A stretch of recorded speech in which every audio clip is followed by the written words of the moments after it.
बिस्मिल्लाहिर्रहमानिर्रहीम। अस्सलाम वालेकुम नाज़रीन, आप यूट्यूब चैनल देख रहे हैं। मैं इमरान खान हूँ। इससे पहले कि मैं रूटीन की ख़बरों की तरफ जाऊँ, एक बड़ा अफसोसनाक वाक़या पेश आया। ये बारखान का इलाका है और ये बलूचिस्तान का वो एरिया है जो पंजाब से आप डीजी खान से आप दाखिल होते हैं बलूचिस्तान में, तो ये पहला जो एरिया आता है वो बारखान का इलाका है। मैं इस इलाके में कई मरतबा गया हूँ। यहाँ पर एक बड़ा अफसोसनाक वाक़या पेश आया। मुसल्लह अफराद ने कौमी शाहरा के ऊपर नाकाबंदी की और मुसाफिरों को गाड़ियों से उतारा और 7 मुसाफिरों को फायरिंग करके कत्ल कर दिया।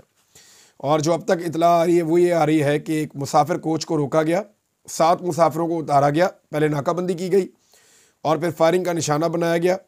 ये मुसाफिर जो गाड़ी थी ये कोयटा से फैसलाबाद की तरफ जा रही थी। जो ऐनी शाहिद है उसका ये कहना है कि बुरे वाला का रिहायशियों मुसल्लह अफराद की तादाद 10 से 12 थी। दहशतगर्दों ने क्लाशनकोफ पकड़ी हुई थी। हम कोयटा से मुल्तान जा रहे थे। इब्तदाई इतलात के मुताबिक मुसल्लह अफराद इस वक्त भी कौमी शाहरा पर मौजूद हैं, जिसकी वजह से कोयटा इंतज़ामिया ने रखनी और मेख्तर के मकाम पर मुसाफिर गाड़ियों को रोक दिया है। यानी ये बलूचिस्तान की सूरत हाल है कि उन्होंने कत्लेआम किया। बाद में इसके बारे में इतला मिली और पता ये चल रहा है कि जो कत्लेआम करने वाले लोग हैं वो उसी एरिया में मौजूद हैं और रियासत की रिट मौजूद नहीं है। बजाय इसके कि उन लोगों को पकड़ा जाए, हुआ ये है कि अब लोगों की आमदरफ्त को वहाँ पे रोक दिया गया है। ये वाक़या तब हुआ जब फजलुर रहमान साहब ने एक दिन पहले कहा कि अगर बलूचिस्तान में कुछ 4-5 अज़ला ऐसे हैं जो आज आज़ादी का ऐलान कर दें तो अक़वाम मुत्तहिदा उनको अलग मुल्क खुदा न खास्ता तस्लीम कर लेगा और ये बहुत बड़ा सानिया हो जाएगा पाकिस्तान के साथ। फजलुर रहमान साहब हों या बाकी संजीदा सियासतदान हो, यानी मियाँ महमूद रशीद साहब ने वो मजबूर हो गए इस बयान के बाद। उन्होंने जेल से बयान जारी किया और उन्होंने कहा कि इसके ऊपर तवज्जो देनी चाहिए। एजेंसियों की तवज्जो पाकिस्तान तहरीक इंसाफ के ऊपर नहीं रहनी चाहिए, ये तवज्जो देनी चाहिए इन मामलात के ऊपर जो पाकिस्तान इस वक्त फेस कर रहा है। लेकिन बदकिस्मती से इस वक्त क्या हो रहा है, इस वक्त जो हो रहा है वो मैं आपको बता देता हूँ कि पाकिस्तान की मिलिट्री एस्टेब्लिशमेंट ने अपने सारे मोहरे एक साथ लॉन्च कर दिए हैं। जितने टाउट्स हैं सारे इस काम पर लगा दिए। मरीम नवाज़ को बड़ी तेज़ी से लॉन्च किया गया।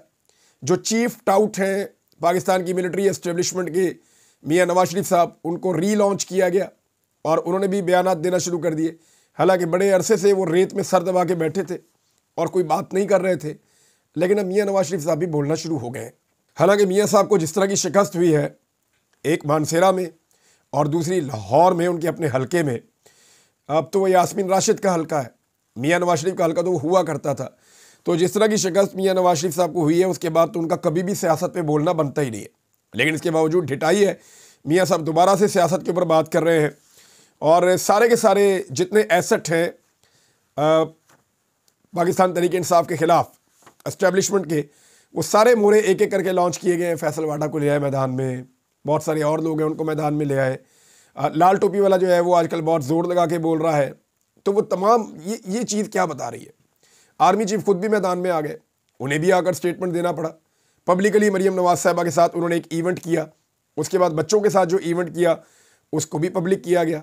नॉर्मली जो फुटेज आती है आवाज़ बंद करके आती है, वो आवाज़ भी सुनवाई गई, लेकिन वहाँ 2-3 गलतियाँ हो गई। कुछ ऐसी चीज़ें सुनवा दी जिससे उनकी जानिबदारी का पता चला। एक तो बहुत सारे लोग ये कह रहे हैं कि जब आर्मी चीफ ने ख़त के बारे में उनसे सवाल किया गया तो वो खामोश रहते तो बेहतर था, लेकिन जो उन्होंने जवाब दिया उस जवाब से पता चलता है कि आर्मी चीफ जानिबदार है पाकिस्तान तहरीक इंसाफ के ख़िलाफ़।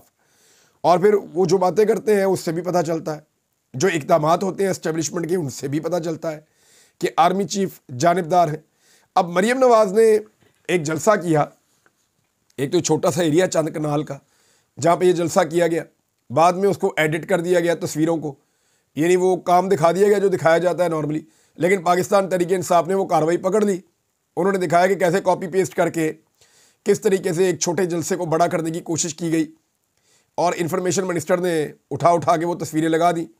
तो जालसाजी तो हर जगह करते हैं, देखे ना, जाली हुकूमत है, जालसाजी से पैसा बनाया है, जालसाजी से असासे बनाए हैं, जालसाजी से असासों को छुपाया है, जालसाजियाँ अदालत के साथ भी की हैं। और सबसे बड़ी जालसाजी तो मरीम नवाज़ ने जो वो जाली ट्रस्ट डीड लाकर जमा करवा दी, वो एक बहुत बड़ी जालसाजी थी।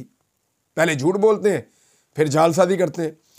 तो अब जालसाजी करके जलसा बड़ा दिखाने की कोशिश की है तो मैं इस पे एक चीज़ कहना चाहूँगा, मेरी वहाँ पे जो नारोवाल में लोग हैं उनसे बात हुई, जो वहाँ के मकामी जो सियासत को समझते हैं, जो वहाँ के जर्नलिस्ट हैं, उनसे बात हुई।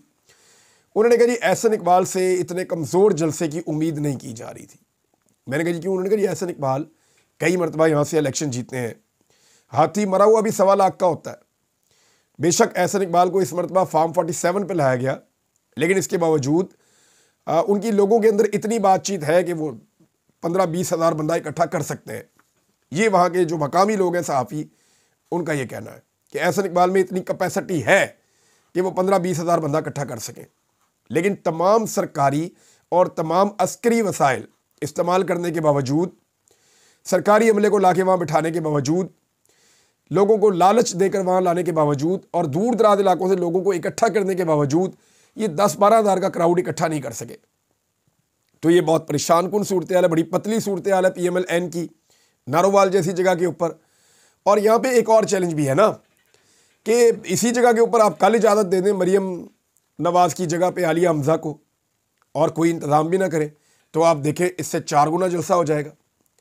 बल्कि लाहौर में इजाज़त दे दें, इससे 10 गुना जलसा आप करवा लें। मरीम नवाज़ चैलेंज करके पाकिस्तान तहरीक इंसाफ की किसी भी खातून के साथ यानी कर लें, वो अगर मुकाबला करना चाहती हैं, सनम जावेद से मुकाबला कर लें मरीम नवाज़, लाहौर में एक जलसा खुद कर लें और एक जलसा सनम जावेद को करने की इजाज़त दे दें। खुद जो है वो सारे सरकारी वसाइल इस्तेमाल कर दें, तैयबा राजा को करने की इजाज़त दे दें। आलिया हमज़ा तो इनको नाको चने चबवा देंगी। यास्मीन राशिद को अगर जेल से निकाल दें तो नवाज शरीफ, शहबाज शरीफ, मरीम नवाज़ सारे मिल के 1 महीने में वो जलसा नहीं कर सकते जो यास्मीन राशिद 48 घंटे के नोटिस के ऊपर कर देंगी। ये हकीकत है, इससे कोई भाग नहीं सकता। इनकी ये कैपेसिटी रही नहीं, ये मुकाबला कर ही नहीं सकते। खदीजा शाह को बोले, वो उस तरह की पॉलिटिकल नहीं है, उनका इतना वो इस तरह का रिकॉर्ड भी नहीं है, लेकिन वो इतना बड़ा जलसा कर देंगे कि आप अंदाज़ा भी नहीं कर सकते, सोच भी नहीं सकते। तो यहाँ सारे रियासती वसाइल इस्तेमाल करने के बावजूद, अस्करी वसाइल इस्तेमाल करने के बावजूद, सरकारी पैसा इस्तेमाल करने के बावजूद, सरकारी बंदे लाने के बावजूद, एहसन इकबाल का हल्का पसंद करने के बावजूद बंदे नहीं इकट्ठे हुए। यानी नारोवाल जैसी जगह के ऊपर PMLN उस तरह नहीं कर पाई जो इनकी एक मकबूलियत होती थी। तो मायूसी ऑबियस है, नवाज शरीफ साहब के बयानात से भी मायूसी नज़र आती है, मरीम नवाज़ के बयानात से भी मायूसी और झूठ नज़र आता है। बयान सुने, वो कह रहे जी अडियाला से ख़त पर ख़त आ रहा है, अल्लाह के वास्ते मुझे बचा लो, ये मरीम नवाज़ ने कहा। अब मैं ज़रा इसको, ये फेक न्यूज़ है जो मरीम नवाज़ ने दी है कि ख़त पे ख़त आ रहा है कि अल्लाह के वास्ते मुझे बचा लो। ऐसा कोई जुमला आपने पढ़ा, आपने सुना? ऐसा नहीं है। कोई तासुर आपको ऐसा मिला? बिल्कुल नहीं मिला। अगर इमरान खान के उस ख़त के अंदर ज़रा सा भी शाइबा होता, ज़रा सा भी इस चीज़ का तासुर होता कि इमरान खान कोई डील मांग रहा है, या इमरान खान कोई NRO मांग रहा है, या इमरान खान ने थोड़ी सी कमज़ोरी दिखाई है, तो ये उस ख़त को पूरे पाकिस्तान के अखबारात में छपवाते, ये उस ख़त को टेलीविज़न चैनल्स के ऊपर डिस्कस करवाते, ये उस ख़त को पाकिस्तान में नहीं दुनिया में धुमाकर रख देते। लेकिन वो ख़त नहीं है, वो चार्जशीट है। यानी इमरान खान साहब का लहजा अगर ऐसा होता ना कि मुझे माफ़ी दे दी जाए, अल्लाह के वास्ते मुझे बचा लो, इस किस्म का अगर लहजा होता तो इस ख़त के इश्तिहार चलवा दिए जाते, अब तक TV और अखबारात के ऊपर धड़ाधड़ इसको छपवाया जाता। लेकिन वो ख़त नहीं है, वो एक चार्जशीट है। वो चार्जशीट है मिलिट्री एस्टेब्लिशमेंट और उनकी कठपुतली हुकूमत के ख़िलाफ़। और उस चार्जशीट के बाद अब लगातार टारगेट किया जा रहा है पाकिस्तान तहरीक इंसाफ को, और जवाब ये दिया जा रहा है कि जनाब हम तो सारे इकट्ठे हैं और तहरीक इंसाफ को हम आगे आने नहीं देंगे। तहरीक इंसाफ जो है वो अपनी कोशिश कर रही है कुछ ना कुछ करके, और वो एहतजाज करते हैं। खैबर पख्तूनख्वा में उन्होंने एक जलसा भी किया है, उनके इंटरनल भी मामला चल रहे हैं। लेकिन इसके बावजूद आर्मी चीफ के स्टेटमेंट के बाद तहरीक इंसाफ ने जिस तरह का रद्देअमल दिया है, उस रद्देअमल ने पूरी तहरीक इंसाफ जो बिखरी हुई थी उसको इकट्ठा कर दिया। तो ये तहरीक इंसाफ के साथ एक तरह की ब्लेसिंग हुई है, उनका एक तरह का फ़ायदा हुआ है कि सबका एक टेस्ट हुआ और वो सारे मिलकर इकट्ठे हो गए। अब इमरान खान साहब ने कुछ अहकाम दिए हैं आर्मी चीफ के हवाले से, और वो पहुंचाए हैं इमरान खान साहब की बहन अलीमा खान साहिबा ने। ये बयानात मैं एज इट इज़ आपको पढ़ के सुना देता हूँ। पहला बयान, इमरान खान ने ताकीद करके कहा है कि कौम को बताओ कि तमाम ऑर्डर्स आसिम मुनीर दे रहा है। पहला बयान हो गया जी।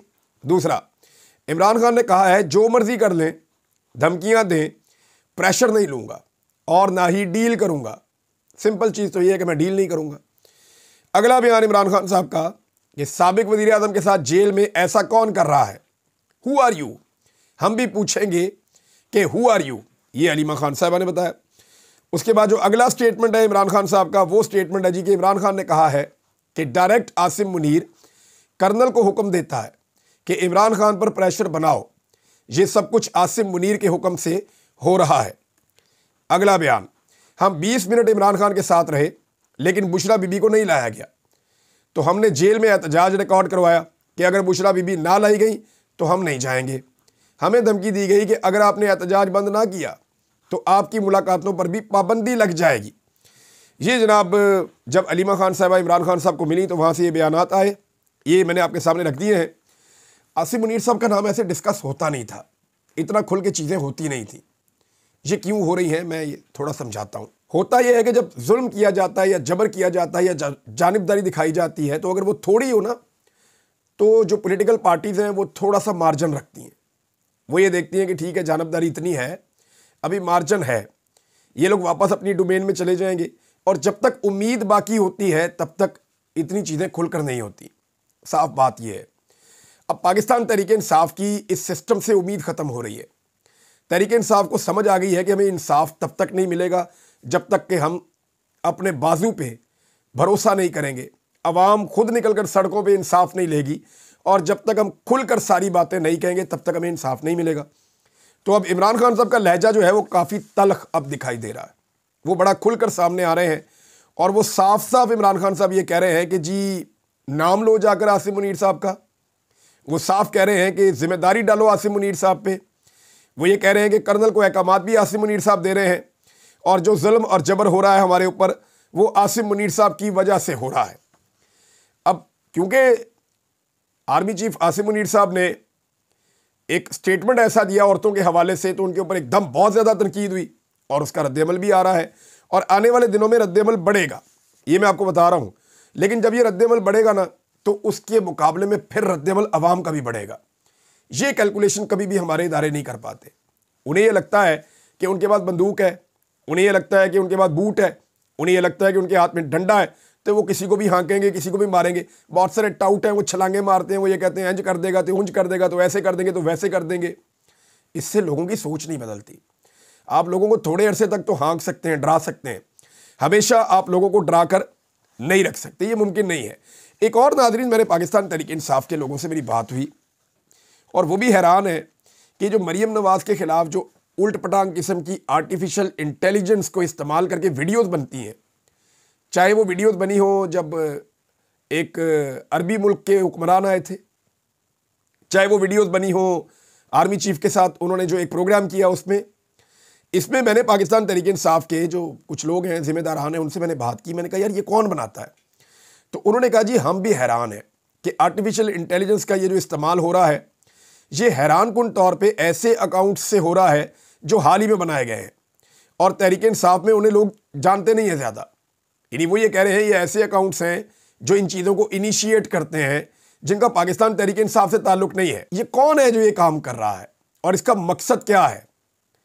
यानी ऐसा तो नहीं है कि जानबूझकर अपनी इज्जत ख़राब करवाना, जानबूझकर अपने ऊपर उंगलियां उठवाना और फिर उसका फ़ायदा उठाना मुखालिफिन के ख़िलाफ़। मैं कोई ब्लेम नहीं कर रहा, लेकिन मुझे पाकिस्तान तहरीक इंसाफ के लोगों ने कहा जी हम नहीं कर रहे, ये हम इसको प्रमोट भी नहीं करते, हम इसे पसंद भी नहीं करते, लेकिन जब ये चीज़ें बहुत ज़्यादा वायरल होती हैं सोशल मीडिया पे, तो कई हमारे कुछ लोग जो हैं वो कारकुन हैं, वो कहीं ना कहीं इसको रीट्वीट कर देते हैं या इसको आगे बढ़ा देते हैं।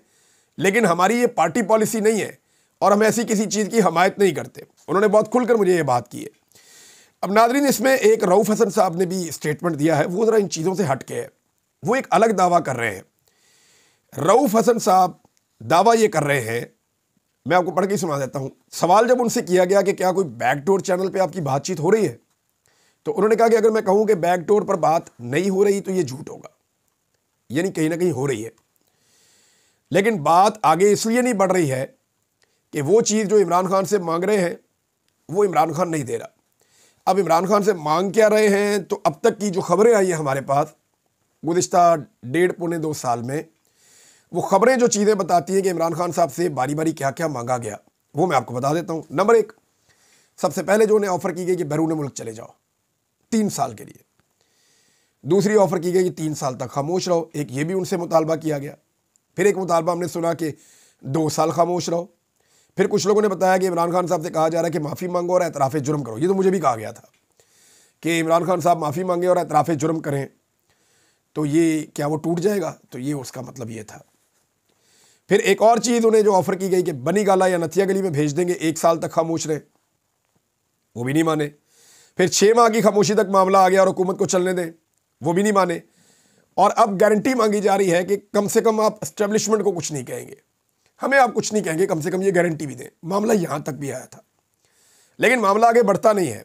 उसकी वजह यह है कि इमरान खान साहब बात नहीं मान रहे। अब पार्टी के अंदर इमरान खान साहब की कुछ इख्तलाफात हो रहे हैं, उसके हवाले से मैंने आपसे बात करनी है। उसमें सलमान अकरम राजा साहब ने कुछ स्टेटमेंट दिए हैं, लेकिन सलमान अकरम राजा साहब के स्टेटमेंट से पहले मैं अहमद जवाद साहब का एक ट्वीट पढ़ रहा था। ये बड़ा दर्दनाक ट्वीट है, इस्लामाबाद के लोग कंफर्म कर सकते हैं कि क्या ऐसा ही है। मैं ट्वीट एज इट इज़ आपको पढ़ के बता देता हूँ। वो ये कहते हैं, आखिरी बारिश सानहा 26 नवंबर से चंद दिन पहले हुई थी। उसके बाद इस्लामाबाद में 3 माह से कोई बारिश नहीं हुई। मुझे इस्लामाबाद में रहते 26 साल हो चुके। पहली दफ़ा सर्दियां बगैर बारिश के गुजर गईं। मुर्शद का सब्र, शहीदों का खून इस्लामाबाद ने पहली दफ़ा देखा है। और इस्लामाबाद के बादलों के आंसू खुश्क हो गए हैं और बादलों की घन गरज भी खामोश हो गई है। पाकिस्तान की 90% आबादी झोलियां भर भर के बद्दुआएं दे रही है। अंजाम करीब है, इतना करीब कि अंजाम की आहट भी सुनाई दे रही है। लेकिन फ़िरौन बहरा होता है, अंधा होता है, एहसास से खाली होता है और उसे अपने अंजाम की तरफ खुद चल कर जाना होता है। यही कुदरत का कानून है। ये जनाब अहमद जवाद साहब ने एक ट्वीट किया था, बड़ा जज्बाती, मैंने आपको पढ़ के सुना दिया। अब एक कुछ ट्वीट्स हैं वो किए हैं सलमान अकरम राजा साहब ने, क्योंकि उनके ऊपर तनकीद की गई, ख़ुसूसन शेर अफजल मरवत साहब की जानिब से। तो सलमान अकरम राजा साहब क्या कह रहे हैं? राजा साहब कहते हैं कि तहरीक इंसाफ आज पाकिस्तान की तारीख की मजबूत तरीन जमहूरी लम्हे को थामे खड़ी है। मजहबी और लिसानी मुनाफरत की आग का जवाब तहरीक इंसाफ की इंसान दोस्त मुल्क गिर सियासत है। ये वडेरों की सियासत नहीं है। आवाम की आवाज़ को फस्तायत का सामना है। हमें ज़ातियात से उठकर हर नादार और मजलूम की आवाज़ बनना है। मेरी ज़िंदगी एक खुली किताब है जिस पर मुझे इत्मीनान है। फवाद चौधरी ने मेरी मरहूम वालदा की तस्दीक की, मुझे जवाब में किसी की तस्दीक नहीं करनी। टीवी पर काशिफ अब्बासी ने कहा कि शेर अफजल मुज़ाकरात को पार्टी की कमज़ोरी बयान कर रहा है। मैंने कहा यह उसका इस्तेहकाक नहीं है। उसने टीवी पर मुझे गालियाँ दी। तो सलमान अकरम राजा साहब का ये रद्द-ए-अमल है। वैसे सलमान अकरम राजा साहब, मैं कभी उनसे ऐसी मुलाकात नहीं है, एक दफ़ा सरेराम मुलाकात हुई थी, लेकिन वो बड़े ज़बरदस्त आदमी है। सलमान अकरम राजा साहब से इनके बारे में मैंने, जो इनके दोस्त हैं, जो पुराने इनके जानने वाले हैं, जो सीनियर लॉयर्स हैं, उनसे मैंने पूछा तो उन्होंने कहा जी ये बहुत डिग्निटी वाले आदमी है, बड़े शानदार आदमी है और इनका एक बड़ा करैक्टर है और ये रूल ऑफ लॉ के, इंसानी हुकूक के अलमबरदार हैं। तो वो ये कहते हैं कि जनाब ये बाउसूल आदमी है, इसलिए इनकी मुखालफत बहुत ज़्यादा होती है और ये मुखालफत बराए मुखालफत की बजाय ये यकीन रखते हैं अपनी जिद्दोजहद में और उसकी कामयाबी में। लिहाजा सलमान अकरम राजा साहब के मामले में ना मुझे उनसे हमदर्दी होती है कि जिस तरह के उनके बारे में बाज़ औक़ात अल्फाज बोले जाते हैं वो डिज़र्व नहीं करते ये चीज़ें। नाज़रीन, आरिफ अलवी साहब कामयाबियों के झंडे गाड़ रहे हैं। अमेरिका में उन्होंने लगातार बहुत सारी मुलाकातें की हैं।